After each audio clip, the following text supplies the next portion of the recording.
CBS LA Mornings starts with breaking news.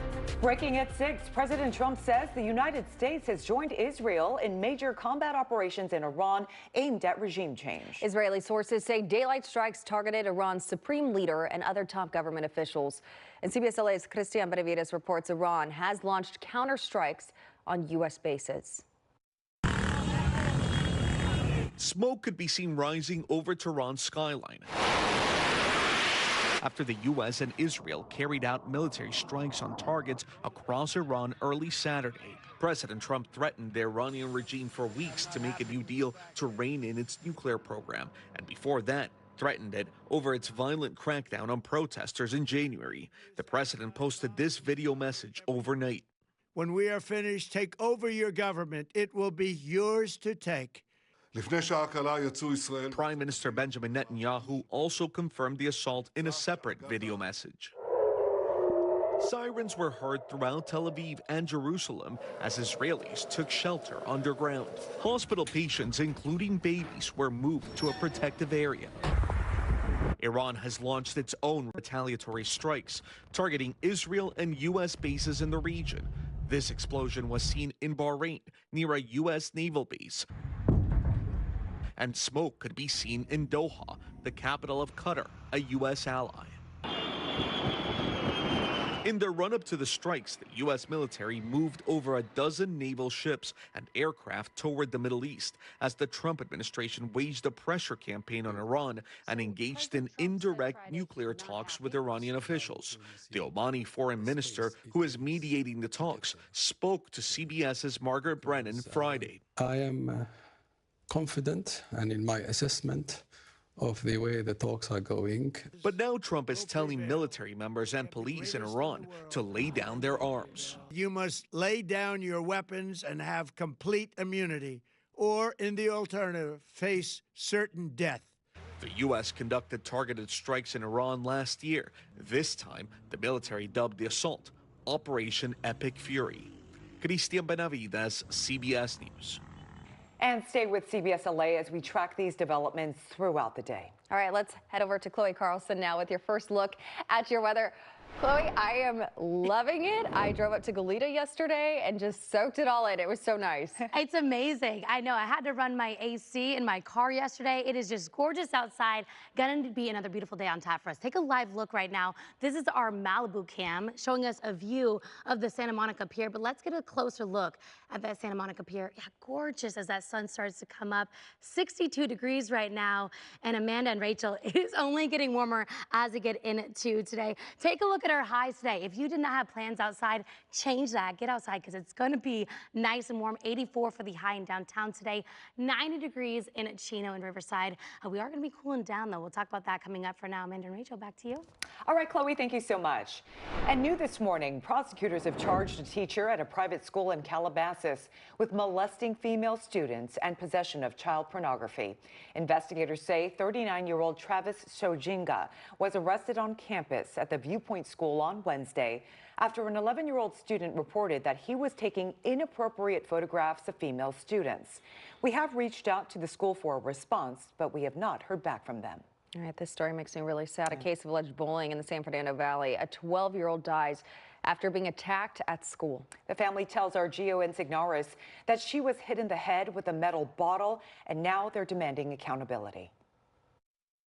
As you can imagine, emotions very high with this particular incident. I'll step out of the way to show you a memorial that's been growing throughout the course of the day outside of the high school here, where flowers have been set aside, candles have been lit, and lots of posters set in front of this bench. Now, the family has started an online fundraiser to help pay for medical and funeral expenses. They've already raised thousands of dollars. They're also hoping by sharing this story, it can raise awareness and prevent future bullying incidents.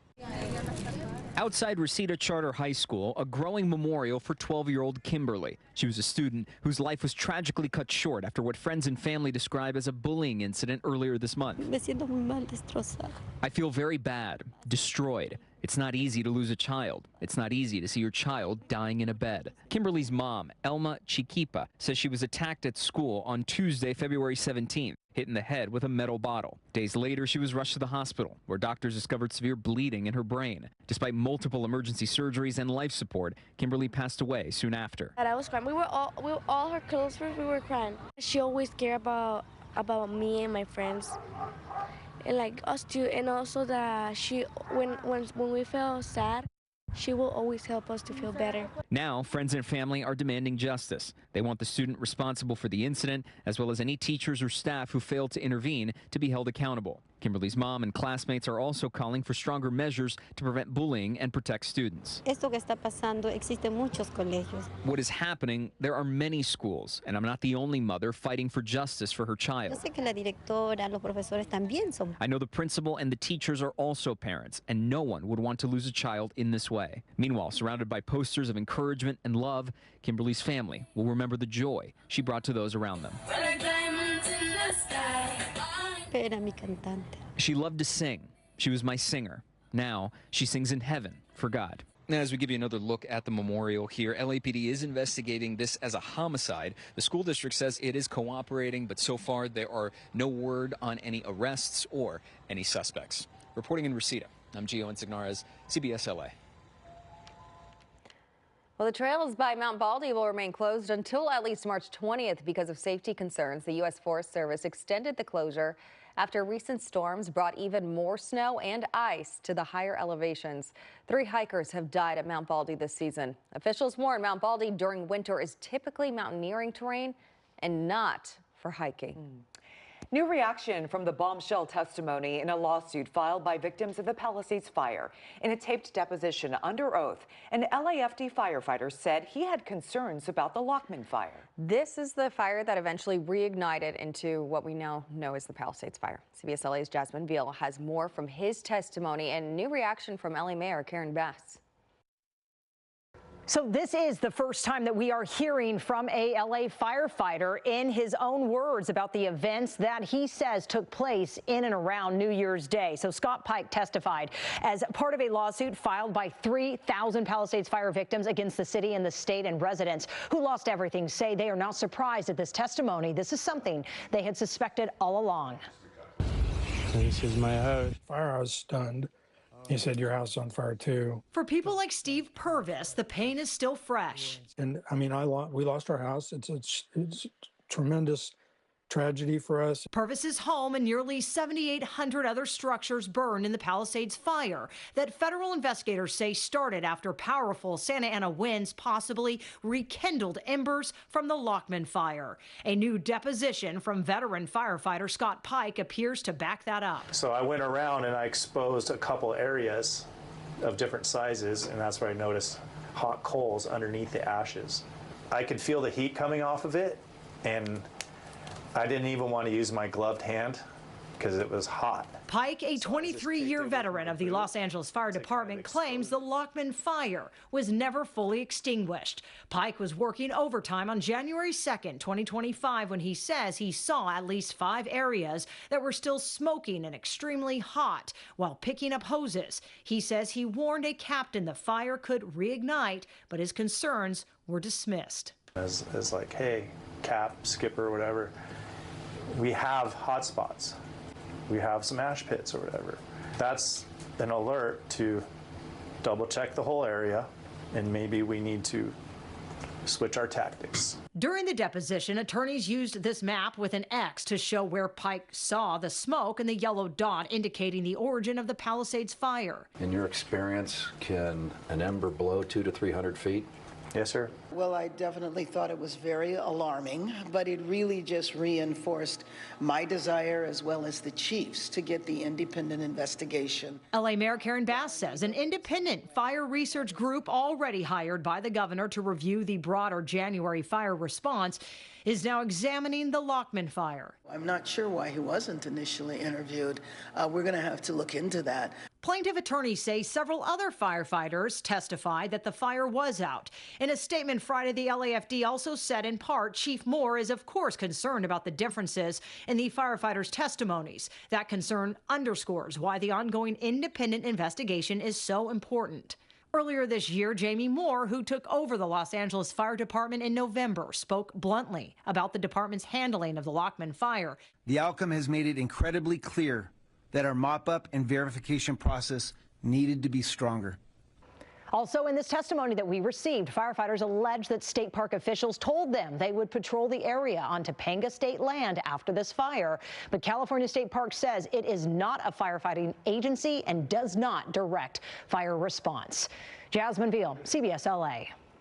The Mexican Navy is patrolling Puerto Vallarta by sea and by air after the violence that followed the killing of a cartel leader last week. The tourist hotspot is entering its busiest season with spring break starting. Mexico's president is assuring people that the region is safe after the death of El Mencho. The LA Times is reporting that a man from Santa Ana may succeed El Mencho as leader of the Jalisco New Generation Cartel. Well, it's a multi-billion-dollar blockbuster deal. Warner Brothers and CBS LA parent company Paramount Skydance say they have signed a merger agreement. Paramount has struck a deal to buy Warner Brothers for about $111 billion. The deal comes after Netflix dropped out of the merger battle. This buyout will likely reshape the media landscape, with Paramount picking up assets like HBO Max and iconic film franchises. The deal still needs state and federal approval. The city of Los Angeles is officially dedicating the intersection of Crenshaw Boulevard and Slauson Avenue as Nipsey Hussle Square this morning. The late rapper is being honored for his cultural influence and contributions to the community.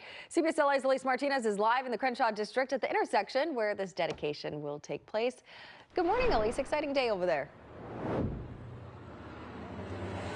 Good morning, and the marathon continues here in the Crenshaw district this morning. Take a look behind me at this golden sunrise. Such a beautiful moment ahead of this dedication. As you mentioned, later this morning, in about 4 hours, the city of LA will rename the corner of Crenshaw and Slauson as Nipsey Hussle Square. Now, the sign dedication ceremony starts at 10 a.m. Black Sam, Hussle's brother and CEO of the Marathon brand, will be in attendance along with several local leaders as well. Now, Nipsey Hussle, he was born in South LA, and he often spoke about his life growing up in the Crenshaw district. In 2019, he was gunned down outside of his clothing store, Marathon Clothing, located right here in the Crenshaw district. Back out here live, you are looking at the Neighborhood Nip Foundation. Since his passing, Nipsey Hussle's family has continued his work in this community. This year, we're told that the NNF will kick off programming with a complete reconstruction of this plaza property. It was the original location of the Marathon store, and this new site, it's going to offer so much to this community, a community center for elementary through high school level students. So again, in just a few hours, the city of LA will rename this intersection Nipsey Hussle Square. And of course, we will be here for all of that, and we will share more as the morning goes on. Gonna send it back to you.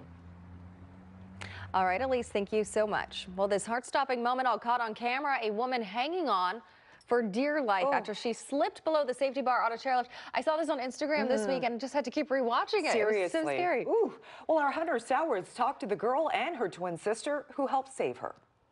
Imagine skiing down the mountain, looking up. Oh my God. A woman clinging to two people on a lift, hundreds of feet above the ground, her only lifeline, her twin sister on one side, her best friend on the other.